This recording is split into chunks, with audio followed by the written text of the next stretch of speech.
Amém? Vamos falar hoje a respeito do livro de Esther, capítulo 2, versículo 15. Um pouquinho antes de Salmo. Tem Salmos bem no meio da Bíblia, depois antes Jó, e antes tem o livro de Esther para nós meditarmos nesta noite, a respeito desta linda história, desta menina chamada Hadassa. Esther, capítulo 2, versículo 15.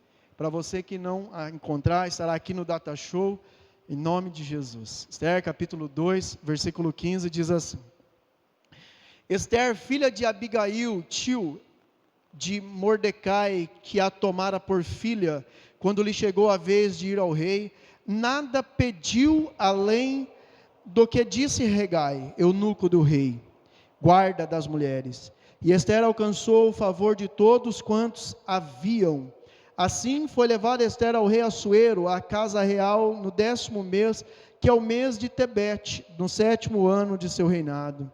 E o rei amou a Esther mais do que todas as mulheres, e ela alcançou perante ele favor e benevolência mais do que todas as virgens. O rei pôs-lhe na cabeça coroa real e a fez rainha em lugar de Vaste. Amém. Pode assentar-se. Glória a Deus. Glória a Deus. A história de Esther é uma história menos pregada ou menos pregadas nas igrejas. Ela é uma história que normalmente as pessoas não se atêm muito para ela. Contudo, é uma história extremamente importante e nos traz grandes lições. Eu quero acreditar que todos quanto estão aqui neste ambiente já, pelo menos ouviu falar a respeito da história da rainha Esther, de como foi que se desenrolou todo esta história na época do rei Assuero, na época do rei Artaxerxes, de como que a Bíblia diz que o rei precisava que a sua esposa, ou a rainha até aquele momento, chamado Vaste, viesse à presença dele. Seria mais ou menos assim: o rei queria mostrar para aquela grande plateia de nobres o quão ele era privilegiado por ter uma esposa linda. E o rei estava ali na frente daqueles grandes nobres do seu vasto império, um império que tinha cerca de 120 províncias, e dentro deste vasto império, o rei estava com todos aqueles ministros, aquelas pessoas do mais alto escalão. Inclusive estava ali um homem chamado Amã, que era o segundo depois do rei, que era o primeiro depois do rei, era o segundo dentro de todo aquele grande império, Medo e Persa. E o rei deu ordem aos teus funcionários, aos teus escravos, aos teus eunucos, dizendo: busque a rainha Vaste, porque eu quero que todos que estão aqui vejam o quanto a rainha, cujo nome é Vaste, é bela. Eu quero que todos prestem atenção na beleza dela e compreendam o quanto ela é linda. Contudo, a rainha Vaste, sabe-se lá por qual motivo, ela naquele dia ela não quis ir, e o rei foi simplesmente envergonhado diante de todos os nobres. O rei, uma vez que ele dava uma ordem, deveria ser atendida por todos, independente se fosse filho, independente se fosse esposa, independente se fosse escravo ou se fosse qualquer tipo de pessoa. E a rainha humilhou o rei, não vindo à presença do rei naquele momento. Quem entendeu até aqui, diga amém. Amém. Então o rei deu ordem para que destituísse esta rainha, cujo nome era Vaste ou Vasti, do trono, tirasse ela, dissesse: eu não quero mais ela como rainha. E os conselheiros do rei disseram: rei, você imagina quando as mulheres dos nobres ouvirem dizer que o Senhor chamou a rainha à tua presença mas ela negou-se a aparecer diante do Senhor. Você imagina, meu rei, como que todas as mulheres das 120 províncias vão aprender a não respeitar o seu marido. Então o rei deu ordem de destituí-la, e deu ordem de encontrar uma nova rainha que agradasse aos teus olhos. Então foi enviado uma carta, um edito, uma publicação para todas as províncias e em todas as línguas cujo país fazia parte do seu império, dizendo: eu quero aqui as mais belas mulheres virgens, para que eu possa escolher uma para que possa ser a rainha do meu império.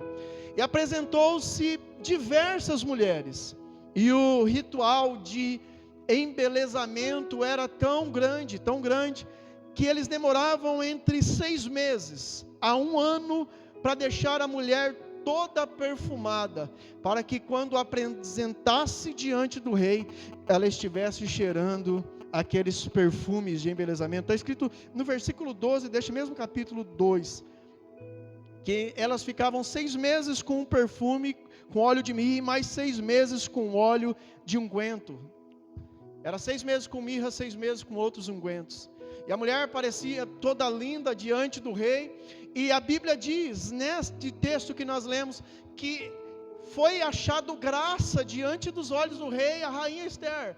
O rei olhou para todas aquelas lindas mulheres, contudo, olhou para Ester e disse: essa é a mais bela. Os meus olhos amou a rainha Ester, que ainda não era uma rainha.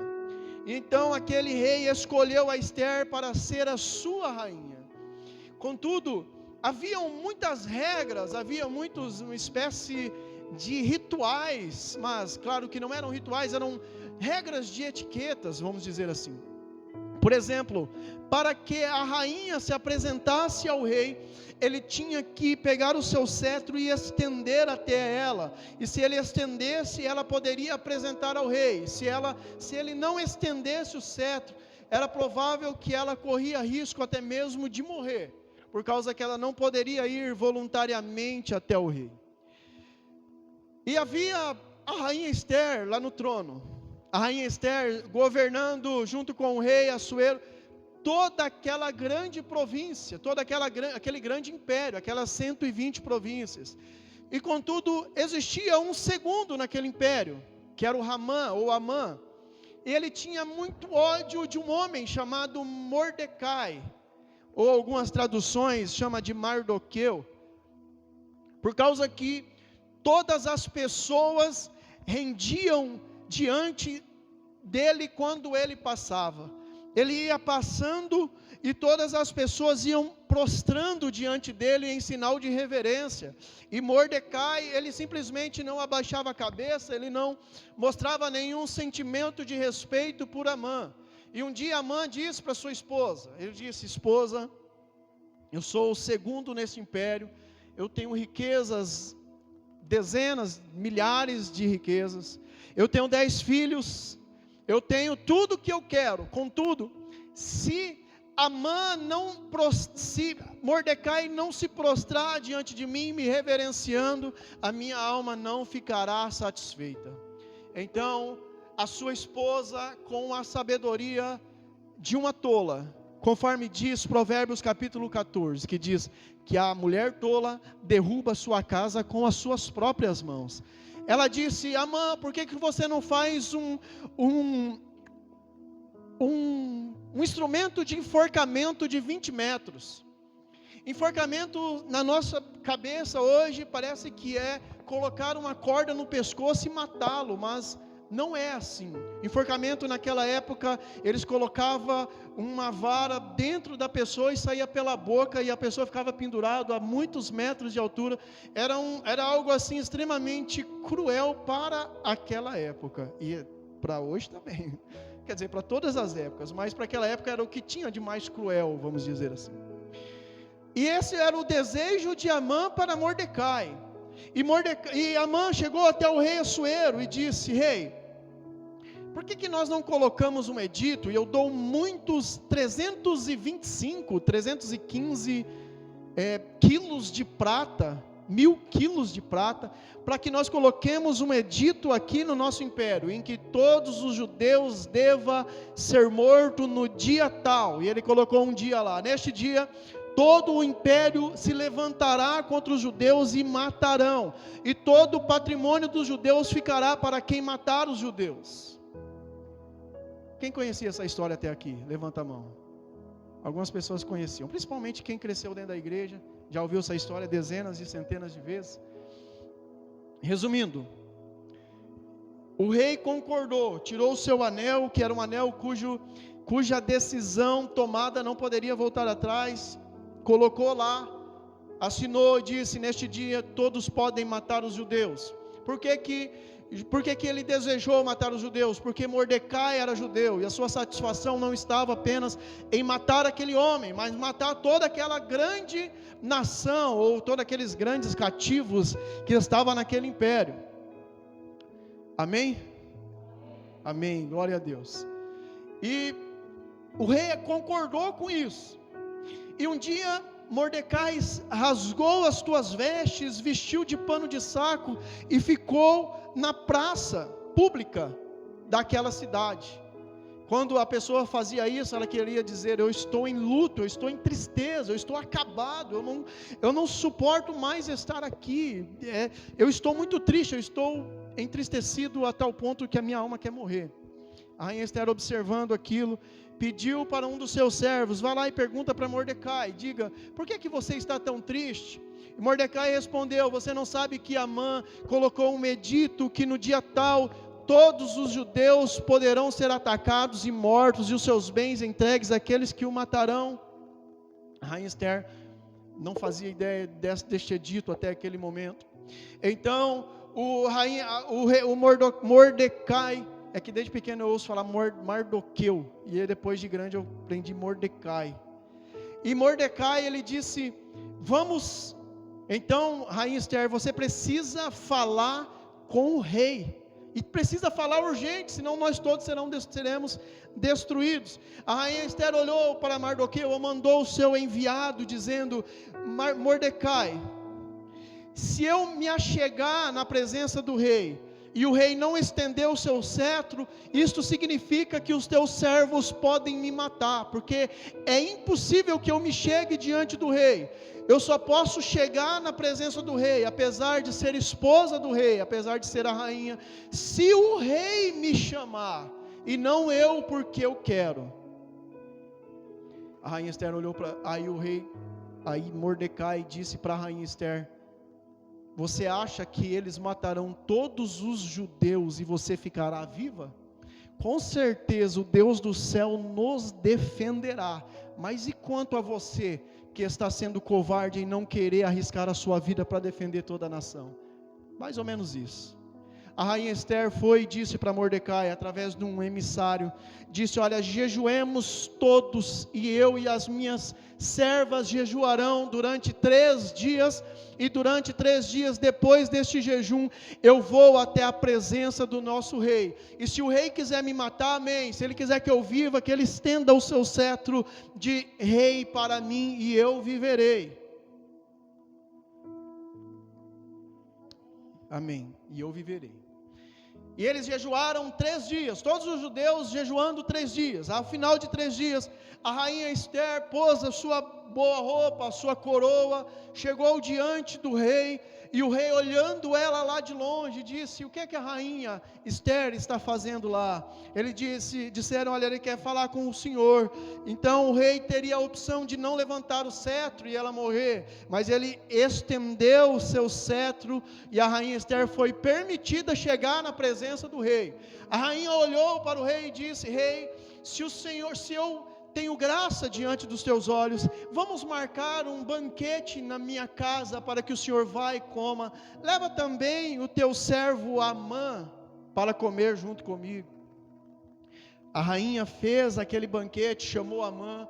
O rei olhou para a rainha Esther e disse: rainha, o que é que você quer me pedir? Se você me pedir a metade do meu reino, tudo isso eu te darei, porque eu te amo.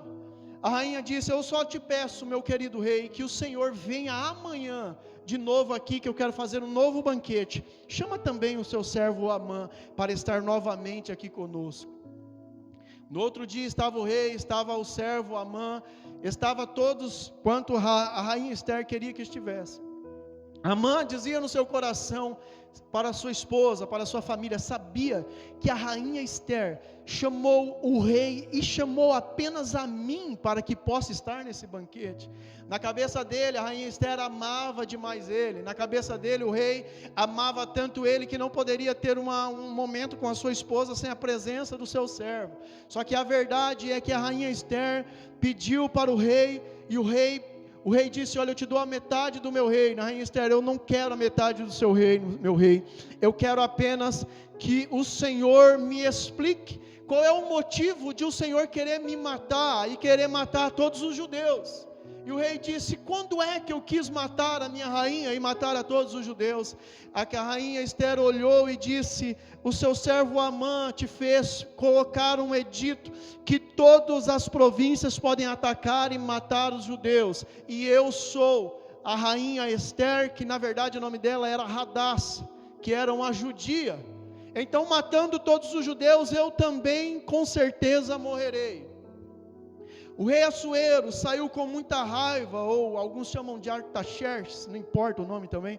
O rei saiu com muita raiva e foi para a varanda. E Amã, que tinha planejado toda essa mortandade por causa de Mordecai, ele caiu aos pés da rainha Esther pedindo misericórdia, porque sabia que o rei haveria de castigá-lo duramente. Enquanto ele chorava diante dos pés da rainha Esther, o rei Assuero voltou e disse: você quer violar a minha esposa? Ou seja, o Amã já estava com a corda no pescoço, ou com aquele outro tipo de enforcamento. Então um dos servos de Esther disse: rei, sabia que Amã fez um objeto de morte de 20 metros de altura para Mordecai, aquele que tinha te salvado? Mordecai já tinha salvado o rei. O rei Assuero disse: então manda ele e a sua família para lá e matem todos. Só que esta lei não poderia voltar atrás, esta lei já estava feita, o rei não poderia desfazer esta lei. Então o rei pegou o seu anel, deu para Mordecai e disse: Mordecai, sela com o meu anel real a lei que você quiser para defender a minha rainha e defender o povo judeu. Mordecai colocou uma lei em que os judeus poderiam se defender diante de todos os ataques, e as casas daqueles que os atacarem seriam tomadas para si. Até aqui, quem entendeu, diga amém. Isso é o resumo de toda a história de Esther. Isso é o resumo de todo o contexto. Eu poderia dizer mais algumas coisas, mas vamos para aquilo que esta lição nos ensina. Vamos para aquilo que Deus quer nos ensinar através desta história. Primeiramente, eu vejo muitas pessoas pedindo para Deus muitas coisas. Primeiramente, eu vejo muitas pessoas clamando a Deus por coisas grandiosas. E aqueles que não clamam a Deus por coisas grandiosas, na verdade não está sendo sábio. Porque se o meu Pai é dono de todo o universo, por que é que eu vou pedir coisas pequenas para Ele? Não, eu sei que o meu Pai é criador de todas as coisas, então eu vou pedir coisas grandiosas para Ele, grandiosíssimas demais, a ponto de coisas que eu não consigo por conta própria. Contudo, eu não tenho observado uma preparação para quando chegar a conquistar todas estas coisas grandiosas.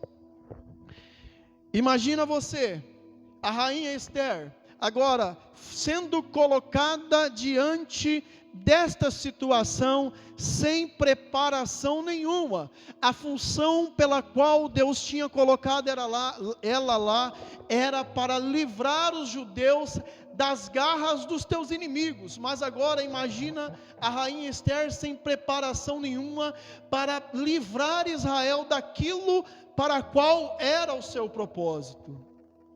Ao contrário, ela teve muita capacidade, muito jogo de cintura, muita maestria para usar as palavras certas no momento certo, e o rei ouviu e atendeu o seu clamor. Eu vejo muitas pessoas clamando por coisas grandiosíssimas, contudo, eu não vejo muitas pessoas se preparando para quando Deus entregar estas coisas grandiosíssimas. Seria semelhante a eu pedir a Deus: Senhor, eu quero para mim uma BMW de 200 mil reais, mas o meu salário ser de R$1.000, eu não tenho condições nem de pagar o imposto desta BMW, seria uma tolice. Ou seja, eu tenho que me preparar para ter as coisas grandes que Deus tem para a nossa vida. Quantas vezes Deus olha para a nossa vida e promete coisas grandiosíssimas, e aí nós ficamos esperando aquilo que Deus tem para nós, contudo não há uma preparação nossa, para que quando nós alcancemos isso, nós estejamos prontos para dar a resposta que Deus quer de cada um de nós. Quando nós olhamos uma grande fundação, nós entendemos que ali vai sair uma obra muito grande. Por exemplo, quando nós vemos aqueles grandes maquinários cavucando fundo, furando e colocando aquelas peças de ferro e de concreto e de tudo mais, nós logo entendemos: este prédio será muito grande, porque precisou de uma grande fundação para não cair. Contudo, nós olhamos apenas aquele grande prédio sem imaginar o quanto para o interior da terra aqueles ferros entraram, aqueles aços entraram. Às vezes nós olhamos para Deus e dizemos: nós queremos ser estes grandes prédios, mas quando Deus quer cavucar e formar as estruturas dentro de nós, nós espirramos e não queremos esta estrutura. O importante para nós não é quando nós chegaremos, mas como nós chegaremos. Porque se Deus tem grandes coisas para a vida de cada um de vocês, certamente Ele vai exigir tudo aquilo que Ele te entregou naquele dia. E qual é a fundação do prédio que você está construindo? Qual é?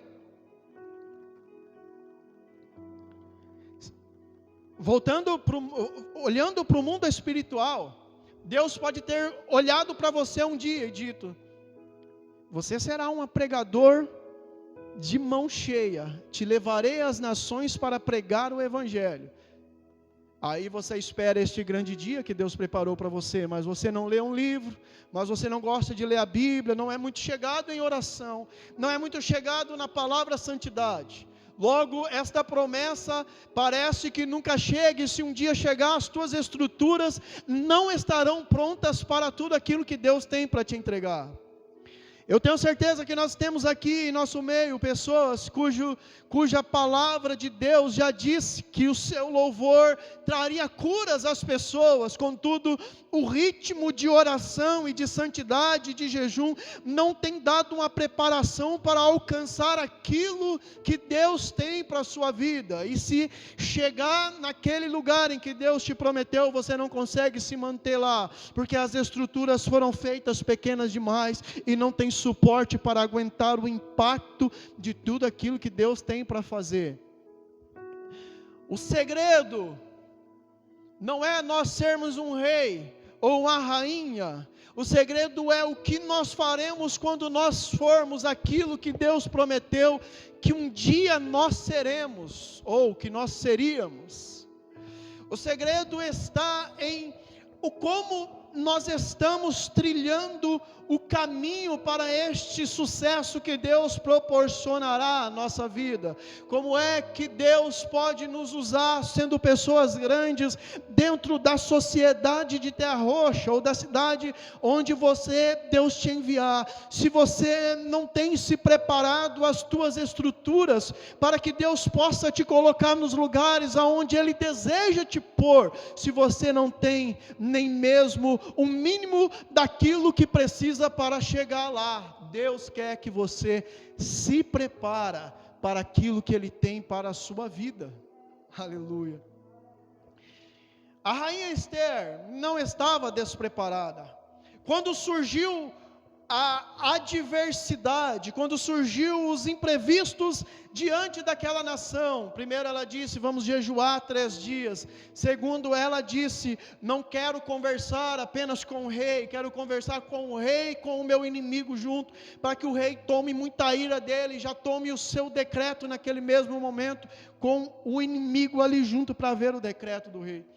Ela arquitetou todo um plano, ela arquitetou toda uma história, ela arquitetou toda uma estrutura para que pudesse chegar aonde ela queria chegar. Não devemos esperar que Deus cumpra as coisas para nós. Teve um missionário da África que ele disse: espere grandes coisas de Deus, faça grandes coisas para Deus. Nós devemos compreender que Deus tem promessas para os teus filhos, que Deus não tem prazer em que nós não tenhamos condições em não abundar na vida do próximo, ou que nós não tenhamos condições de derramar sobre a vida do próximo. Eu vou te explicar isso.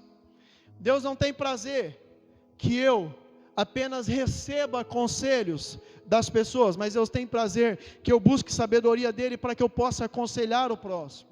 Deus não tem prazer que eu apenas empreste dinheiro dos outros, mas Deus tem prazer que eu tenha dinheiro para ajudar aos necessitados e aos pobres, àqueles que precisam, que eu tenha dinheiro para transbordar sobre a vida das pessoas, que eu tenha dinheiro para derramar sobre a vida das pessoas. Contudo, Deus tem promessas derramadas sobre a nossa vida, e são promessas de vida e não promessas de morte, são promessas de prosperidade e não promessas de escassez, mas nós não temos construído a nossa base para chegarmos lá e obtermos tudo isso que Ele tem para nós com sabedoria espiritual.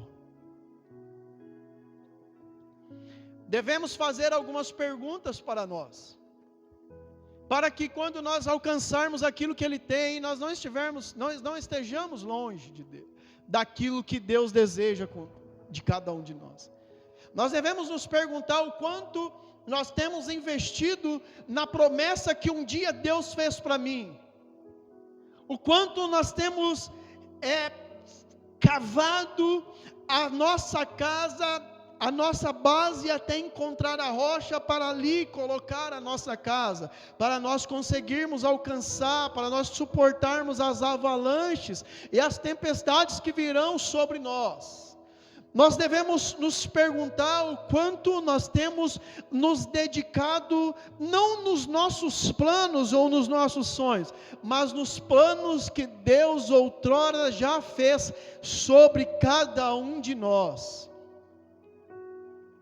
Sinceramente, foi Deus quem colocou nos olhos da rainha, nos olhos do rei, aquele amor pela rainha Esther. Foi Deus que olhou para a rainha Esther e disse: Assuero, ame esta menina.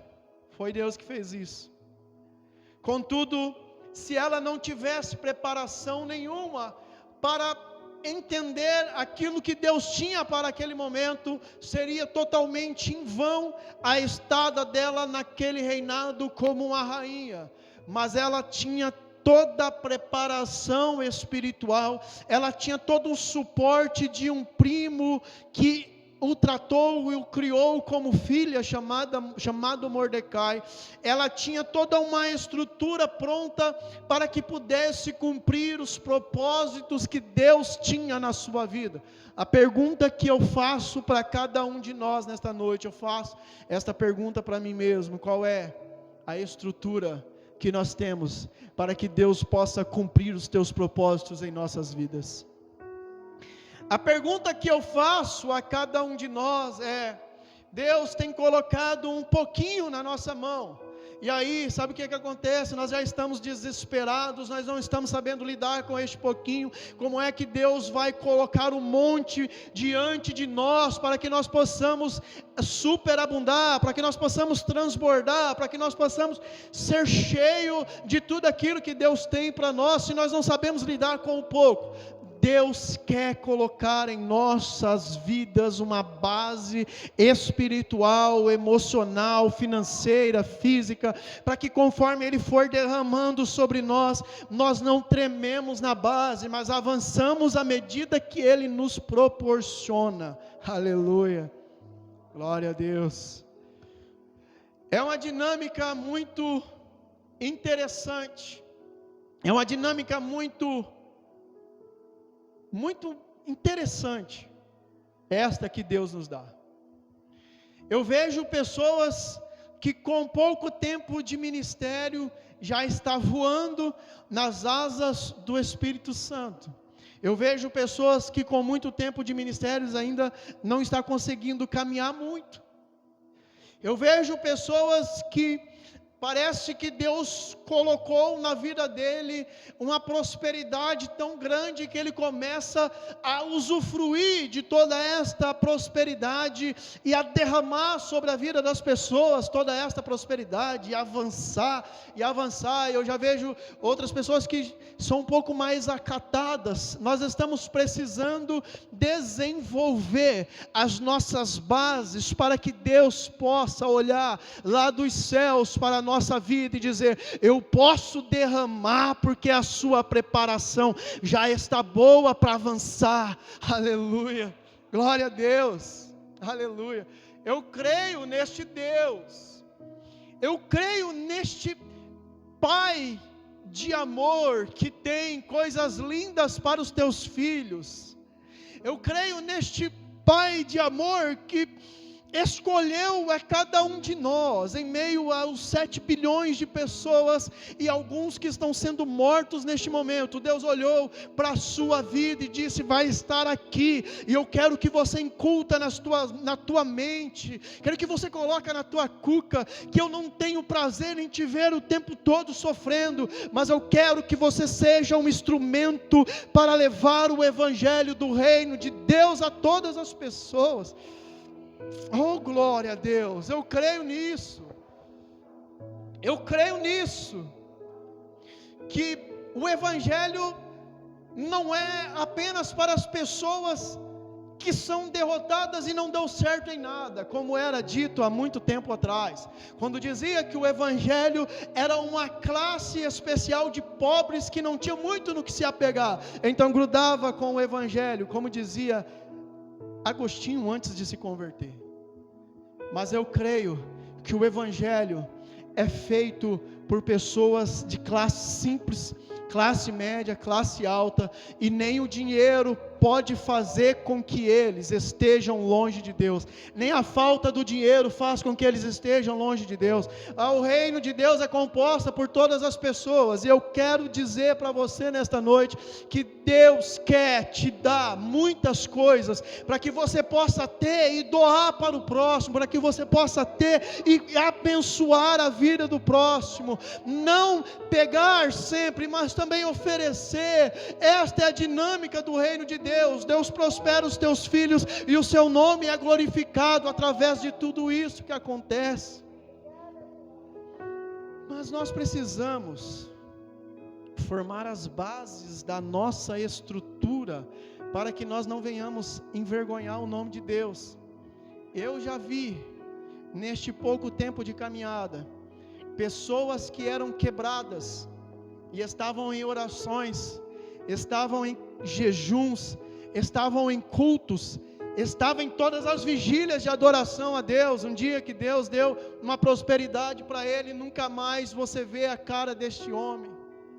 Eu vi nesta caminhada muitas pessoas que não tinham nada, e ele veio para dentro do reino de Deus, e entenderam a dinâmica do reino, e prosperaram, e depois traiu a sua esposa, traía seus filhos, traía a sua igreja, traía o Espírito Santo, traía tudo.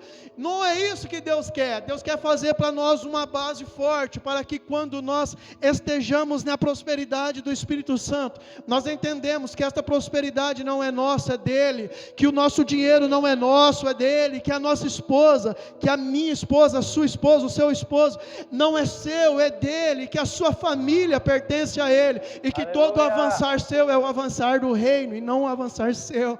Glória a Deus, aleluia, glória a Deus. Esta é a dinâmica do reino de Deus. Deus escolheu uma moça pobre chamada Esther, na verdade o nome dela era Hadassah, para colocar e ser a rainha de um grande império chamado Império Medo-Persa, para um propósito. E Deus tem chamado você para colocar em algum lugar para um propósito. Deus não tem coisas pequenas, mas tem coisas grandes para a sua vida. Em nome de Jesus. Amém? Amém. Vamos orar em nome de Jesus.